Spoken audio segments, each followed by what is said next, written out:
I need to stop making myself jealous, imagining all the possible relationships I could ever possibly be in, despite not actually being in any of the relationships, but idealizing the types of relationships. Like, hi, everybody. I am your friendly neighborhood INFP, and welcome to today's episode where we're going to be talking about INFP with ENTP. Now, this is going to be a spicy couple, more due to the fact of what the ENTP is going to try to do to the INFP versus what the INFP is going to try and do to the ENTP. All in all, it is most very likely, it is 100% likely, it is definitely, with some exceptions, definitely likely that the ENTP instigated this relationship. Now, there is a possibility that it could have happened the other way around, but let's be honest, the ENTP instigated this relationship some way, somehow, through some kind of either seductive means, other means. They figured out how to get to you, and they got to you. And you didn't even know how it happened or how fast it happened because they were just that smooth and, or blunt. You really don't know with these people. They like to kind of read you and then play with what they want to play with. And with this couple, you're going to be getting a very adventurous couple. They're going to be the kind of couple, along with the ENF people, we'll get to those guys later. They're going to be the kind of couple that you're going to be trying a lot of new things with. And, this may be even a more extroverted, nerdy couple out there, or geeky couple out there. Heck, this may even be the kind of couple where the ENTP finds it adorable that, you haven't been in a dress yet, and they're like, hey, let's try something new, and you're a guy. That is something they would do. I am almost certain that is something they would do. It's going to be a fun, kind of teasy relationship, perhaps maybe some pranks. If the INFP is into pranks and the ENTP is into pranks, then yeah, harmless pranks probably going to happen between one another, but not like, to the levels that some other types would do the pranks, but definitely some teasing, some pranks, some, light or heavy banter definitely going on. Sarcasm, yes. Witty conversations, yes. Deep conversations, yes. Going to a convention and seeing what you can do to, I don't know, weird people out. And mind you, conventions are typically places where a bunch of weirdos already hang, so the challenge would be weirding out the people who are already weird to begin with, because they aren't really normies, so you're trying to make them look like normies by out weirding them in some way, shape, or form. I don't know how the ENTP and INFP would go about that, but I'm pretty sure they would try. At least the ENTP definitely would try, and if the INFP found it amusing enough, the INFP would try as well. Now, this is also going to be the kind of couple where, aside from, trying a bunch of new things and trying, new gadgets, conventions, areas, whatever, they're going to be, from my knowledge, very spicy in the bedroom. I don't know what that looks like. You guys could probably fill my head with vivid images as to what that would look like. And I don't want it. I just know that it's there, and I'm good being, blissfully ignorant about it. Moving on.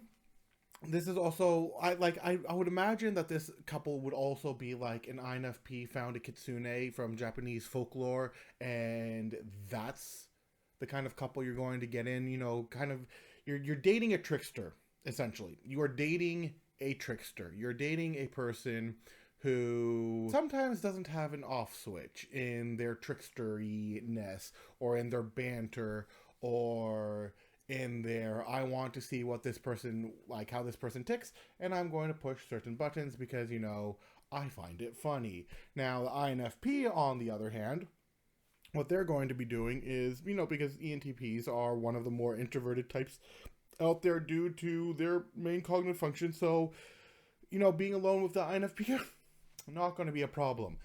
Doing things alone with the INFP, not going to be a problem. Is the ENTP going to want to go and meet a bunch of people out there? Yes. Would these guys have met online? Possibly, or both. Honestly, it's definitely the more extroverted INTP version who meets the INFP, and then off you trot. This is the couple that if you want sass, they will give you sass. They may not sass one another, or definitely will sass one another, but if you're thinking that you're going to get away not being sassed, and you do something that they find stupid, funny, or hilarious, dumb, whatever, they will sass you. Like the moment it happens, both of them, they will sass you because the INFP will kind of like blend in with the ENTP, and the ENTP will like kind of like look to the INFP, and then if one starts sassing you, then the other one starts sassing you, but the INFP might feel guilty about it until the ENTP distracts them by, I don't know, flashing them or something. It's happened before.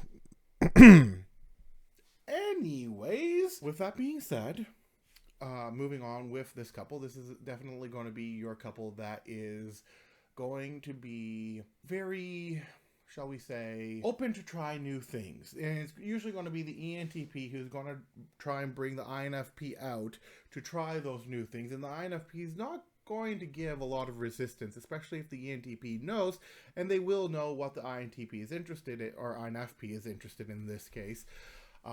They will know what they like, and so they're like, hey, this new thing is coming out. I know you like this, so I think you're going to like this. Why don't you come with me? And, you know, there might be like a little bit more coaxing that will need to happen, but it will happen, and the ENTP will usually get their way one way or another, whether it be through subtle manipulation or, you know, not so subtle, giving a logical enough, sensible enough argument as to why you should go and see a certain thing to which the INFP can't really argue with it, and they weren't like feeling against it in the beginning anyway, so off you go and do that new thing, whatever that new thing is.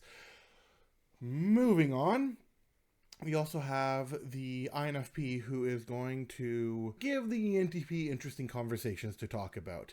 And also give the ENTP a lot of interesting reactions. Like the ENTP are going to see a lot of interesting little buttons that they can push into the INFP. And they will push them, not to, you know, like an extreme level to where bad things happen, but, you know, just to get like a cute little reaction, because, you know, we INFPs do that. We react to things almost too easily, and there are types out there that find it freaking adorable. As much as it annoys us, they find it cute, and, you know, there's going to be like some kind of comfort or whatever later on. And for the ENTP and the INFP, Netflix and chill is going to be a lot more than just Netflix and chill. It's definitely going to be a lot more than that. Or heck, maybe they're going to turn it into a trivia night. I don't know. Various types of trivia night, I'd imagine. Anyways, this is going to be a very, like I said in the beginning, very spicy couple, very almost contrarian couple, mostly towards society, not towards each other, although they can be towards each other. But really what they're going to be towards each other is a kind of very bantery, very open, very idea-based kind of couple that if you want a interesting house of banter and chaos, but also one where they're heavily in love with each other, this would be the one. This would also be the one where you could get a lot of inspiration for writing a relationship between a regular guy and a kitsune, because, you know, similar vibe in my mind. So that's where I'm taking that.